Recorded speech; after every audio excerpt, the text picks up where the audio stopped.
Segundo bloque en Leña Savioli, como se los adelanté al comienzo de esta emisión, ya estamos en nuestros estudios con, en primer lugar, la dirigenta de la Unión Cívica Radical, Elida Diana, y también con la dirigenta por el Partido Justicialista, Silvia Gallego, para hablar, por supuesto, de la participación en la política de las mujeres y también de la comunidad LGTBIQ+.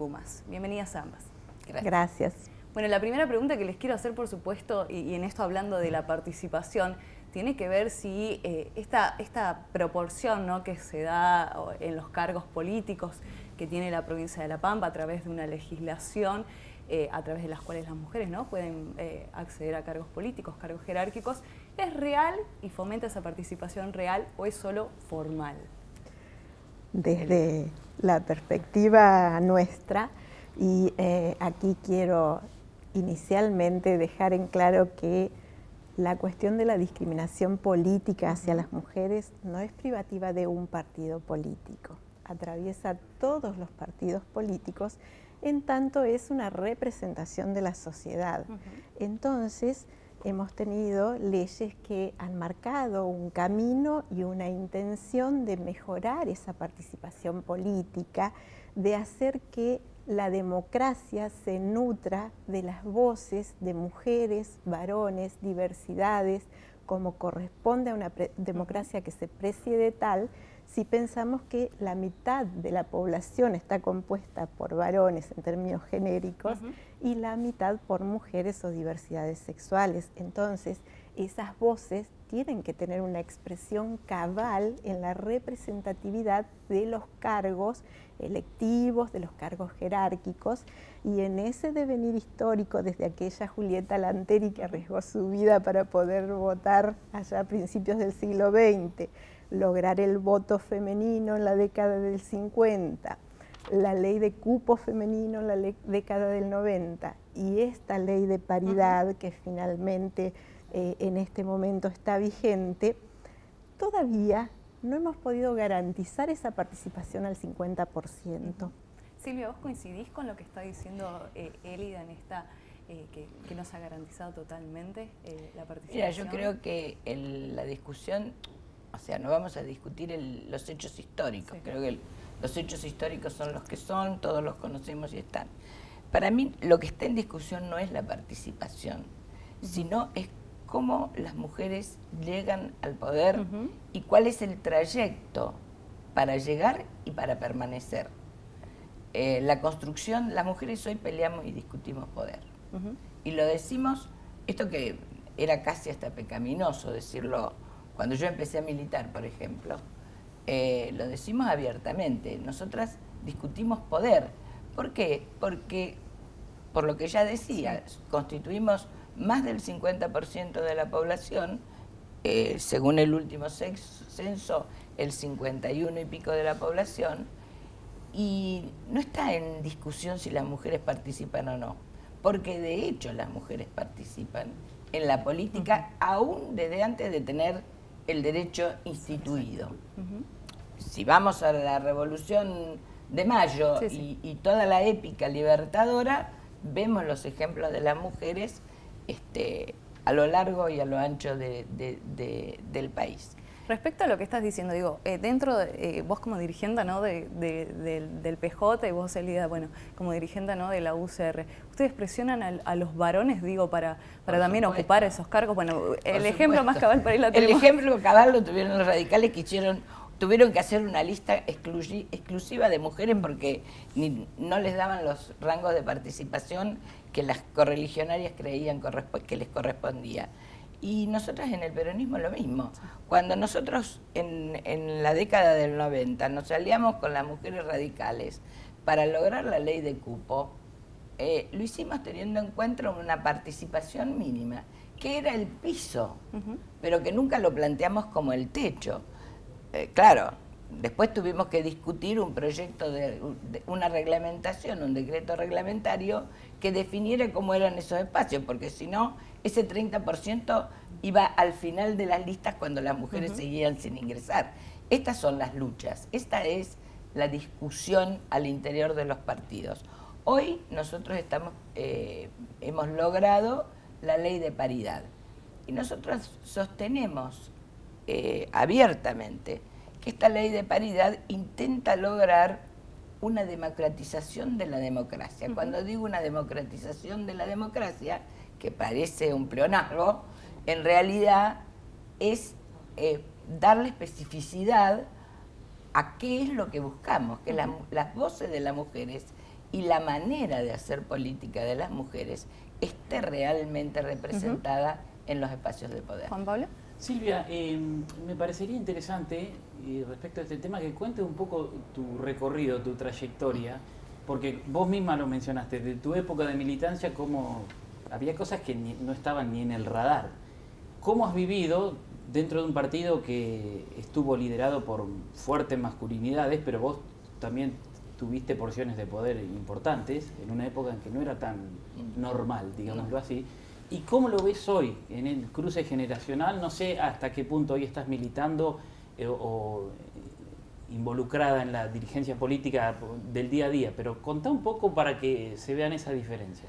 Bueno, yo tengo una ventaja comparativa respecto de otras mujeres de mi generación, porque no te olvides que yo soy hija de una de las primeras diputadas de la provincia, o sea, nací, me crié en un hogar altamente politizado, donde mi madre tuvo un rol muy importante, fue delegada de la Fundación Eva Perón, fue de las mujeres que Evita organizó a lo largo y a lo ancho del país para crear el partido femenino peronista. Por lo tanto, yo tengo una larga historia mamada y se dio casi como natural mi participación en la política.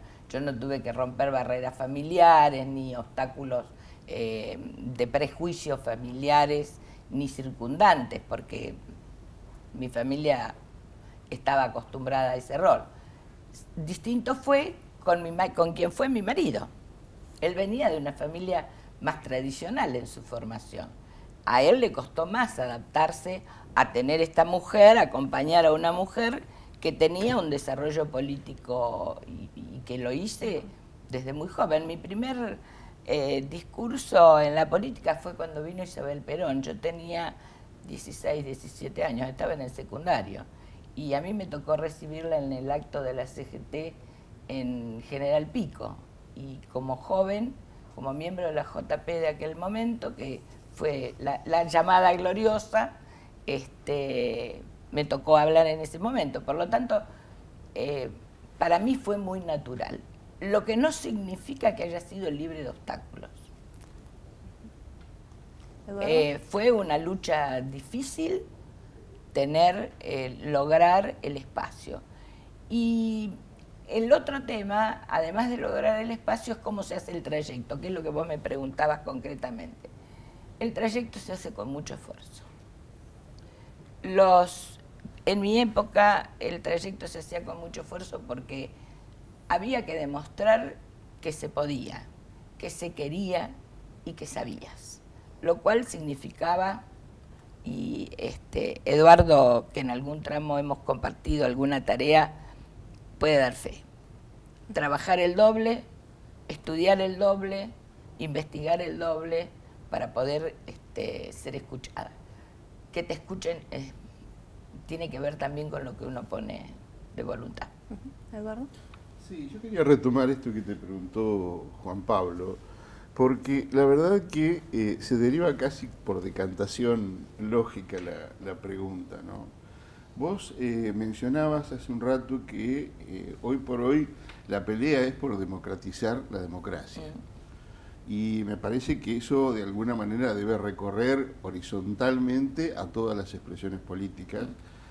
Y uno se plantea, frente a este avance de la mujer y las disidencias como un nuevo sujeto político, si aquellos encuadramientos que tenían las formaciones convencionales de la historia argentina, hace 30, 40, 50 años, donde había una rama política, una rama sindical, de trabajadores sindicalizados, una rama juvenil, la gloriosa que vos dijiste recién, o franja morada en el caso del radicalismo, y luego las mujeres.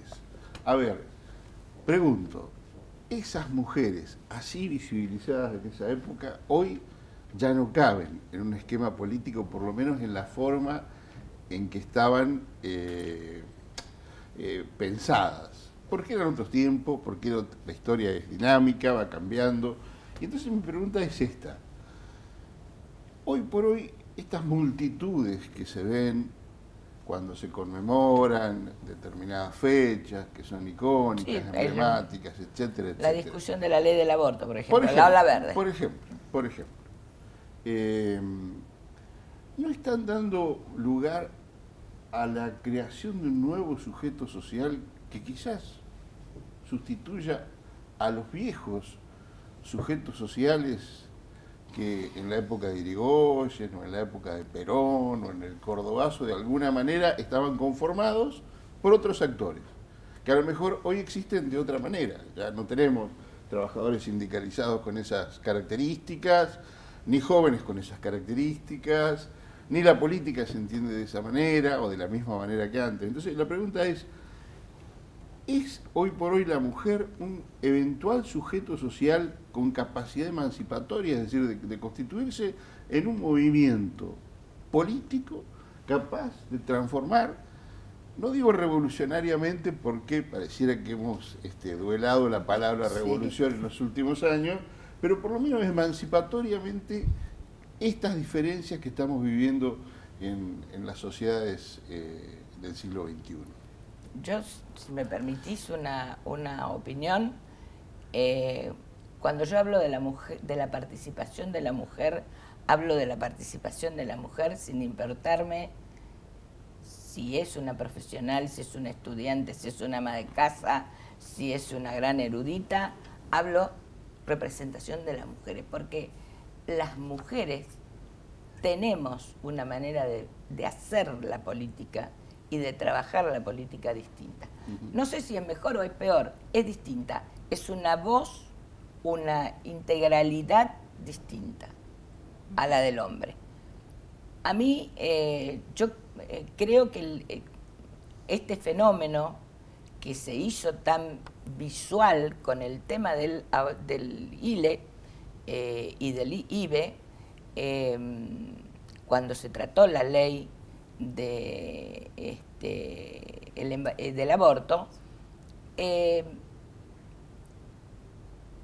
tiene un momento anterior muy parecido, que fue cuando se votó la ley del cupo femenino. La ley del cupo femenino, a otro nivel, tal vez, porque estaba más dirigido a un tema que por ahí estaba más orientado a la mujer y su participación política, lo cual restringía el abanico de mujeres que se sumaban, sin duda generó lo mismo, esa multiplicidad de colores, de afiliaciones y de procedencias. Es el mismo fenómeno más acotado sectorialmente por el sector al que iba dirigido. El aborto es un tema más universal a las mujeres, al universo de las mujeres, es más global, por eso me parece que tiene esa imponencia que nos conmovió a las propias mujeres. O sea, yo estuve en Buenos Aires y realmente fue imponente.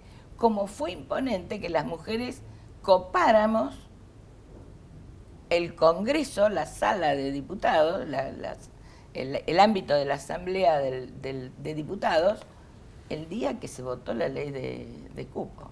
Y cómo las mujeres recorrimos todos los despachos habidos y por haber, en manada por los pasillos del Congreso, para garantizar el voto. Estamos hablando de mujeres, pero les pregunto, ¿qué pasa en sus espacios políticos con las personas, ¿no?, de la comunidad LGTBIQ+, que no se ven en las listas, que no se visibilizan? Por lo menos, digo, aquí en la provincia de La Pampa. ¿Están integrados, no están integradas? En cuanto a las diversidades sexuales, por supuesto que estamos hablando en número de una cantidad de personas significativamente menor a lo que es el colectivo de mujeres. Sí. Pero en algunos espacios hay más permeabilidad para la integración que sería lo que corresponde. A esta altura estamos hablando de personas, no hay discusión en eso, y en otros espacios hay más resistencia. Y yo retomo brevemente algo que mencionaba Eduardo y que muy bien describía Silvia, que es, aquí hay un tema importantísimo en este tipo de movimientos sociales, cuando hablamos de mujeres y de diversidades sexuales, que es la toma de conciencia como grupo social de nuestros derechos. Ese es el elemento distintivo de estos movimientos tan transversales, de estos movimientos que además nos encuentran casi autogestionadamente en distintos espacios, y que en esos espacios nadie le pregunta a la persona que tiene al lado: vos venís del Partido Peronista, del Partido Socialista, del Partido Radical. Se eliminan todas esas etiquetas, y es muy interesante esta cuestión de este nuevo elemento social como espacio transversal, pero además en algo que sobre todo en Argentina nos ha costado mucho, que es esta cuestión del Boca River en las cuestiones políticas. Cuando se trata de derechos de mujeres y de diversidades, no hay partidos políticos. Más allá de que hacia adentro de los partidos políticos, cada una de nosotras, de nosotros, lidere o libere esas luchas, la realidad es que como grupo social, hoy las mujeres y las diversidades sin dudas estamos instalando una forma diferente de hacer política, una forma diferente de mirar la realidad, una forma más inclusiva de ver la realidad, que todavía nos queda muchísimo camino por recorrer, porque como bien decía Silvia, tenemos una ley de paridad que de a poquito va nivelando esas grandes discriminaciones, esas inequidades, esas desigualdades. Ahora, el acceso de las mujeres o las diversidades a los espacios reales de decisión es el punto que nos queda siguiente a estos logros, porque es verdad que las mujeres tenemos hoy garantizada con una ley de paridad el 50% de los cargos electivos. Ahora, no es real que podamos acceder a los lugares de decisión a través de esos cargos electivos. ¿Y a qué me refiero con esto? A que todavía, por ejemplo, en la provincia de La Pampa, más del 75% de los ejecutivos municipales está representado por varones. Todavía en las comisiones de las cámaras de diputados y diputadas o en el Senado hay una mayoría de varones liderando esas comisiones. Todavía en los cargos jerárquicos a nivel país, el 80% está representado por varones. Entonces, ese es el camino que nos queda por recorrer. ¿Y qué evaluación haces, Eli, en ese sentido, de la experiencia del año pasado en el radicalismo, donde ustedes armaron una lista de mujeres radicales que perdieron representación? Finalmente, ese sector opositor terminó con representación de mujeres en las dos cámaras, pero a su vez representantes de los sectores que un poco les dieron la espalda al planteo que ustedes puntualmente hicieron. Te digo, ¿qué evaluación haces y si cambió algo o siguen yendo a las convenciones a hacer el repulgue de las empanadas? De ninguna manera dejamos de hacer el repulgue de las empanadas y como vos bien lo decís, el desafío nuestro era visibilizar un espacio que estuvo silenciado e invisibilizado durante muchísimos años. Nuestra primera representante, mujer radical de La Pampa en el Congreso Nacional es Marcela Colli, nuestra diputada nacional. Que fue, aclaremos, segunda en la lista de Hugo Pérez. Exacto. Ella llega por una ley de paridad que militamos y luchamos todas las mujeres de la provincia de La Pampa codo a codo, y que además tengo el gusto de haber sido de las mujeres que redactamos, creo que fue el segundo proyecto de ley de paridad que se hizo en la provincia de La Pampa en un encuentro de mujeres radicales, y que Marcela Colli, que en ese momento era diputada provincial, fue quien lo llevó a la legislatura pampeana, y hubo un acuerdo unánime de las presidencias de los bloques en aquel momento que se presentó para no tratar el proyecto, y recién en 2020 se logra la ley de paridad en la provincia de La Pampa. Todas estas luchas nos han tenido como protagonistas, nos han tenido en el centro de la escena. Entonces, el resultado de aquella participación política el año pasado, creando una línea interna dentro del Partido Radical, que se llama Nuestra Causa, que está constituida, por supuesto, por mujeres, pero también por muchísimos varones que entendieron el momento, entendieron la hora, entendieron este núcleo social del que hablábamos, que tiene que ser transversal a todos los espacios políticos, y dijeron, nosotros vamos a acompañar este movimiento, porque es mucho más que las voces de las mujeres radicales, como de alguna manera se nos sigue llamando. Es un espacio mucho más plural, es un espacio mucho más inclusivo, mucho más abierto, y el objetivo estuvo ampliamente logrado si pensamos que la línea interna se armó en 19 días, presentamos candidaturas, logramos los avales de toda la provincia de La Pampa, fuimos la única lista del país fuera de San Luis que tenía una ley de paridad diferente, donde por única vez todas las listas tenían que estar encabezadas por mujeres como un resarcimiento histórico. Aquí en La Pampa y en el resto del país no, es la ley de paridad con alternancia, y fuimos la única lista de todo el país que estaba encabezada para las PASO en una mujer en la categoría diputaciones, una mujer en la categoría senadurías. Sí, así Silvia que la y Elida, ya experiencia tenemos que cerrar, y por último, positiva. por supuesto, les quiero preguntar si, y cortito, si es momento de que haya una gobernadora en la provincia de La Pampa. Sin duda. Siempre. Siempre es momento. Siempre es momento para que haya una mujer gobernadora. ¿Tienen algún nombre pensado? No, pero lo podemos pensar rápidamente. No, uno no puede hacer, primero no se puede hacer futurismo, y tampoco se puede ser irresponsable de manejar el nombre de una persona para decir en este momento, pero siempre la posibilidad de una mujer gobernadora es una expectativa real. No obstante, digo, los nombres que circulan el día de hoy, son todos de varones. No hago especulaciones porque me ha estado estar muchas veces en el lugar de las especulaciones y no es agradable. Creo que no es responsabilidad, no sería responsable en este momento. En este momento es un momento de resolver cuestiones mucho más serias que tiene la sociedad que estar pensando en la candidatura del año que viene. Bueno, sin dudas, la sociedad está en tiempos de cambios, hacia ello vamos.